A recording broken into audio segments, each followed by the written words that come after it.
Bran Stark in the Game of Thrones TV show is a boring, wet napkin of a character that disappears for seasons at a time and has the emotional range of a twig, with his only discernible personality trait in the later seasons being retconning himself over and over again. I can never be Lord of Winterfell.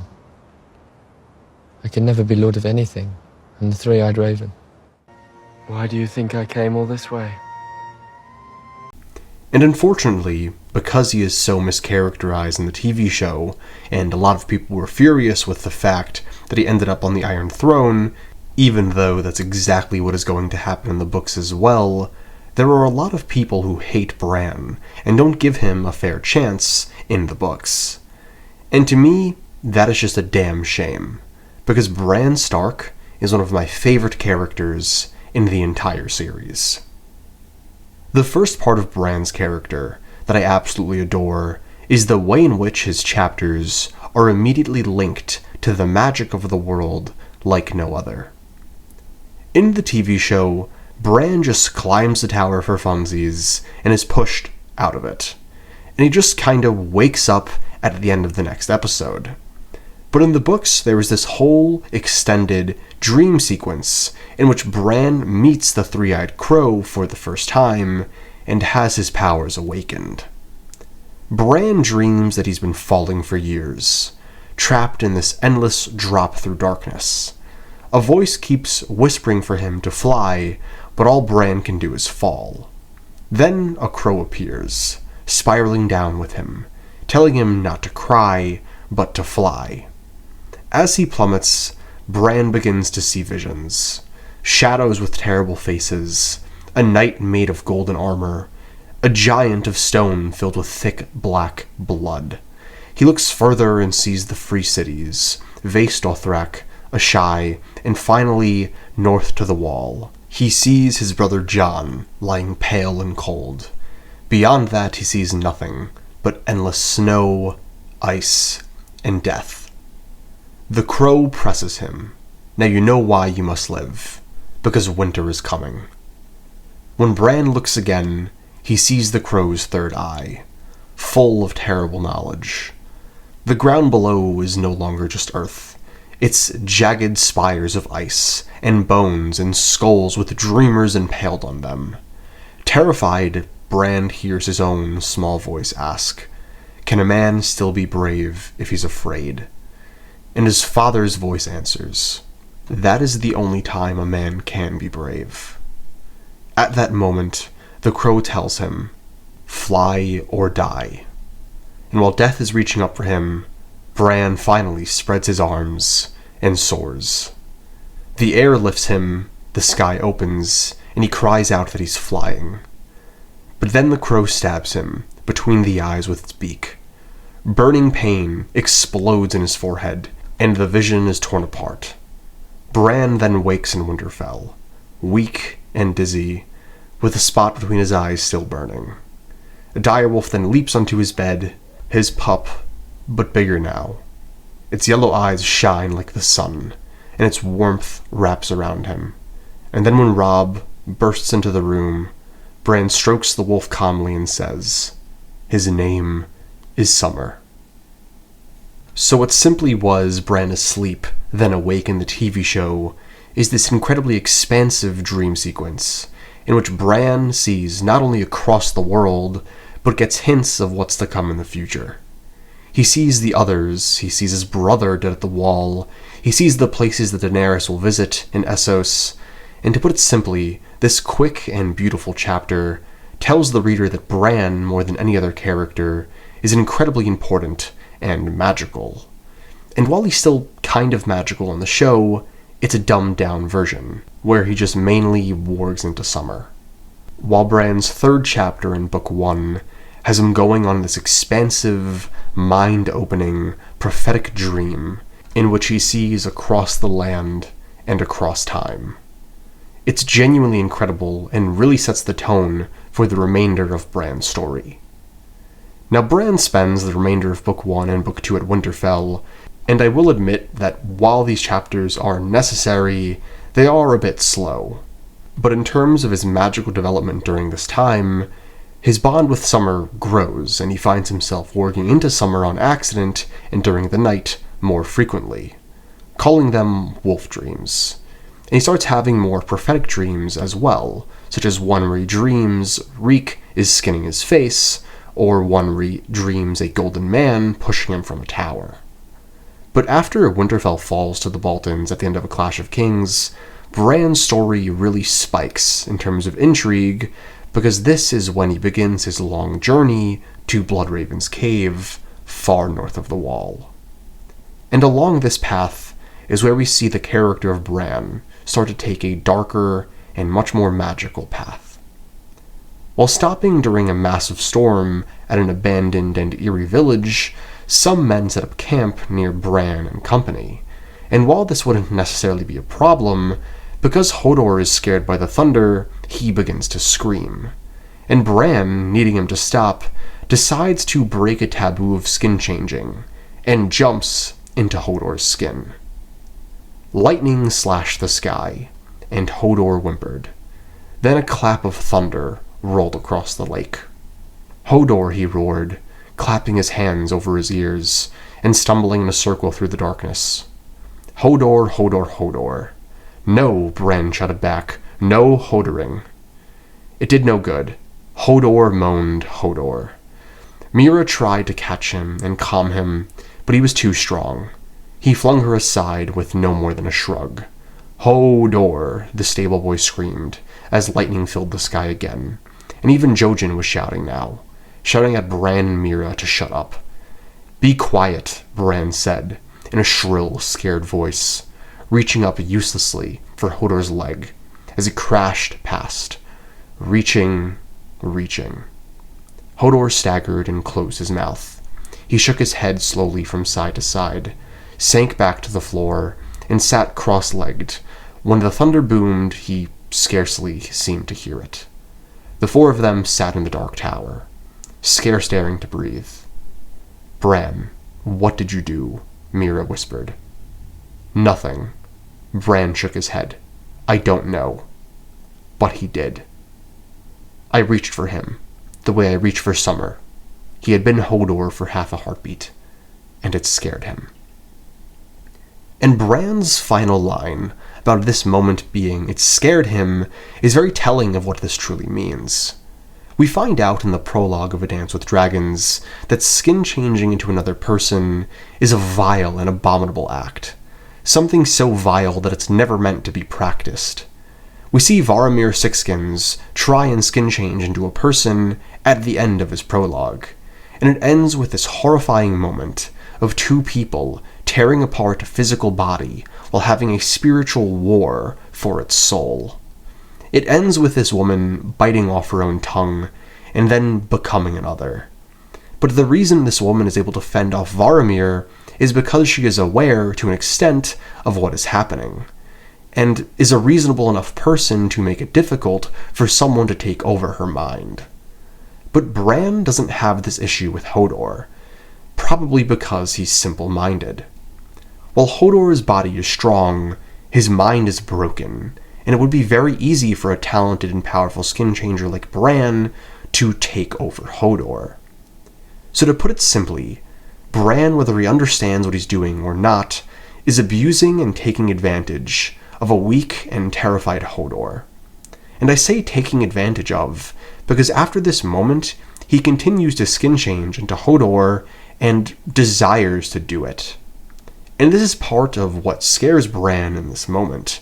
He's scared not just because he felt Hodor's fear, but because of the power that he now realizes he has but doesn't understand. And this is part of the reason Bran is one of my favorite characters in the books. He's not simple. He's complex, nuanced, and dark. And Bran's next chapter, Bran 4, Storm of Swords, is even more interesting. In this chapter, Bran and co stay at the Night Fort, this massive, dark, and brooding castle of the Night's Watch that has been abandoned for over 200 years. In this chapter, Bran is terrified. He feels the castle is haunted, and he is told and talks about stories of the rat cook who fed a lord his own children, of a man who walked around the night fort years ago and murdered his brothers of the Night's Watch with an axe, and most importantly, the legend of the Night's King. The Night's King, not to be confused with the Night King, lived in the Age of Heroes, not long after the wall was finished. As the 13th Lord Commander of the Night's Watch, he saw a woman atop the wall, with skin as white as the moon, eyes like blue stars, cold as ice, and he fell for her. He then took her, gave her his seed, his soul, and brought her to the Night Fort, declaring himself king and her queen. Then, using dark sorcery, he bent the Night's Watch to his will and ruled the Night Fort for 13 cold, long years. During that time, he made sacrifices to the others, spreading terror and committing atrocities that still haunt and curse the North to this day. His reign only ended when Brandon the Breaker and Joramun joined forces to defeat him and free the Night's Watch. Afterward, his name was erased from history, and all records of the man that he was were forbidden. And this story in particular is haunting, and potentially important for the future of Bran's bastard brother, Jon Snow. And yes, that video will be happening. But then Bran runs into an unlikely friend, that being Samwell Tarly. And after Sam scares Bran half to death, and Bran Sam half to death, Sam takes them to this gate at the bottom of the Night Fort, where the wall runs deep underground. It's called the Black Gate. It is this white weirwood with a face carved into it. It has a faint glow, like milk in moonlight, that shimmered off the wood, but touched nothing beyond the door itself. The face was old, wrinkled, shrunken, and almost dead. Its mouth was closed, with blind eyes, sunken cheeks, a sagging chin, like a man who'd lived 1,000 years and never died. Then the door's eyes opened, white and empty. "Who are you?" it asked. The well whispered, Who? "I am the sword in the darkness," Sam said. "I am the watcher on the walls. I am the fire that burns against the cold, the shield that guards the realms of men." "Then pass," the door said, its lips stretching to a wide, gaping mouth. Sam stepped aside, letting Jojen go first. Summer padded through, sniffing. Bran followed, but Hodor ducked too late. The door brushed his head, and a drop of warm, salty water ran down his nose, as salty as a tear. And this is just so damn cool. A giant weirwood gate at the base of an old, abandoned, haunted castle that only opens to the other side if you are a man of the Night's Watch. But beyond just the cool, magical factor, this gate is incredibly mysterious. Could this have been a gate that the Night's King used to make sacrifices to the others in secret? But if that's true, do the others have some link to the weirwood trees that we don't know about? And beyond that, what's with the warm, salty water that drops down Bran's nose? On one hand, it could just be the wall melting a bit, but that wouldn't really make sense, since it's getting colder. So I believe that what runs down Bran's nose is actually a tear that the weirwood gate cried. But not just any tear. Bran's own. I believe Bran from the future was looking back in time through the gate and cried, knowing that once his past self crosses through, there is no going back, and his life and soul will change forever.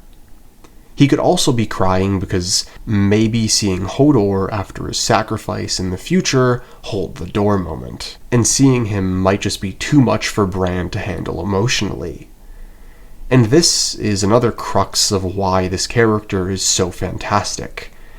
In the books, his journey is just so deeply rooted in the dark, tragic, and fantastical elements of the story that for me personally are my favorite parts of A Song of Ice and Fire. Which brings us to Bran, A Dance with Dragons, which is one of my favorite single book arcs for any character in the whole series. Bran 1 has Bran and party traveling north of the Wall, accompanied by Cold Hands. During this chapter, they are freezing and running out of food, and being pursued by the monsters that lay beyond the wall. And in this chapter, Bran commits the act of cannibalism twice. At first, while he is in summer, he fights a pack of wolves for the bodies of dead men, and ends up eating their corpses. He says that meat had never tasted so good, and that he loves it. Then, while he is back in his own body, starving, Cold Hands delivers him meat, which he says is from an animal, but in reality, it's fresh meat from the men of the Night's Watch that Cold Hands just murdered. And Bran and his party eat it.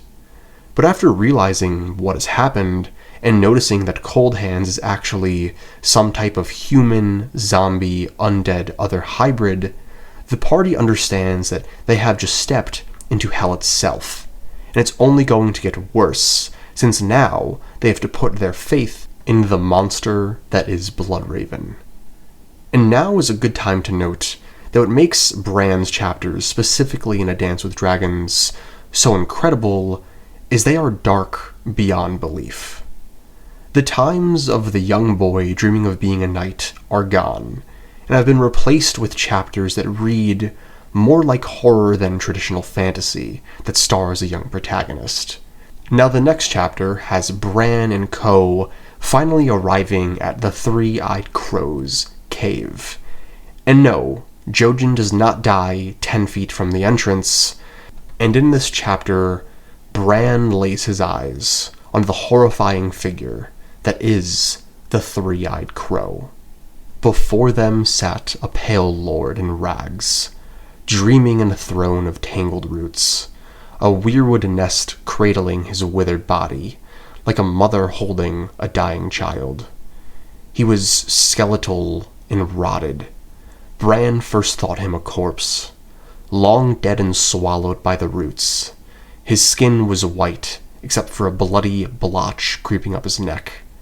His hair was thin and pale and filled with roots, brushing the dirt floor. Roots wrapped around his legs like wooden serpents. One even burrowed into his thigh and out of his shoulder. Red leaves sprouted from his skull. Gray mushrooms dotted his brow, and the stretched white leather of his face had begun to split, showing brown, yellow bone underneath. "Are you the Three-Eyed Crow?" Bran asked. But a crow should have 3 eyes. This man had only one, and it was red, staring at Bran like a pool of blood. From the empty socket of the other eye, a thin white root grew down his cheek and into his neck. "A crow," the pale lord rasped, his voice dry, lips slow, as if words were almost forgotten. "I've been many things. Now I am as you see me. I can only come to you in dreams. I've watched you with 1,000 eyes and one. Your birth, your father's, your first steps, your first words, your first dream. I saw you fall, and now at last you are here, Brandon Stark, though the hour is late." "I'm broken," Bran whispered. "Will you fix me?" "No," the Pale Lord said. "That is beyond me." Tears filled Bran's eyes. They had come so far. The Black River echoed through the cavern.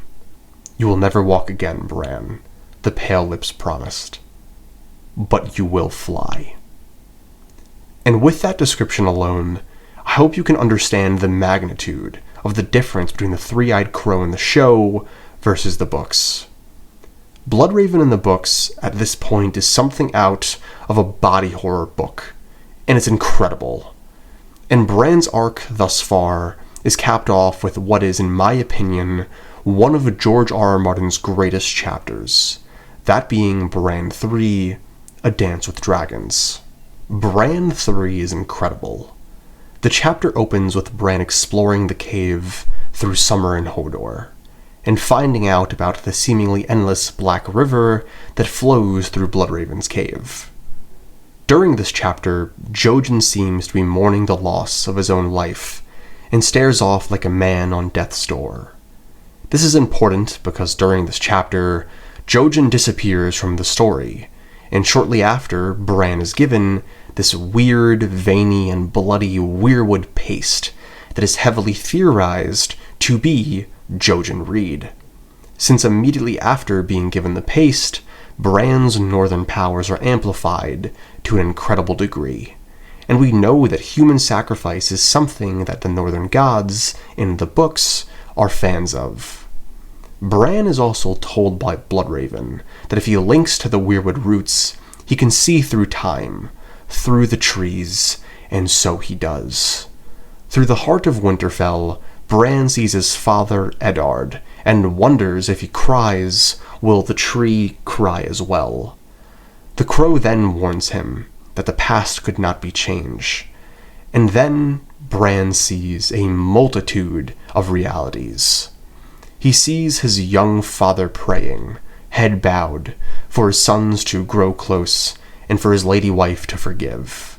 He sees a girl and a younger boy play fighting with branches, a pregnant woman rising from a black pool, praying for a son to avenge her. He sees a slender girl on tiptoe, kissing a knight as tall as Hodor, a pale, dark-eyed youth shaping arrows from weirwood branches. He sees lords of Winterfell, tall, stern, draped in furs and mail. And finally he sees a bearded man, forcing a captive to his knees, and a white-haired woman killing him with a bronze sickle. And when the man dies, Bran Stark is able to taste his blood through the roots. And that's it. Tragically, Bran 4 was moved to the Winds of Winter, which leaves Bran's character with one of the most brutal cliffhangers I've ever seen. Bran ends A Dance with Dragons as potentially one of the most powerful people in the series, a character who's able to see through and possibly impact time itself. His arc is one that is immensely steeped in horror, dread, prophecy, sacrifice, and more than anything, blood.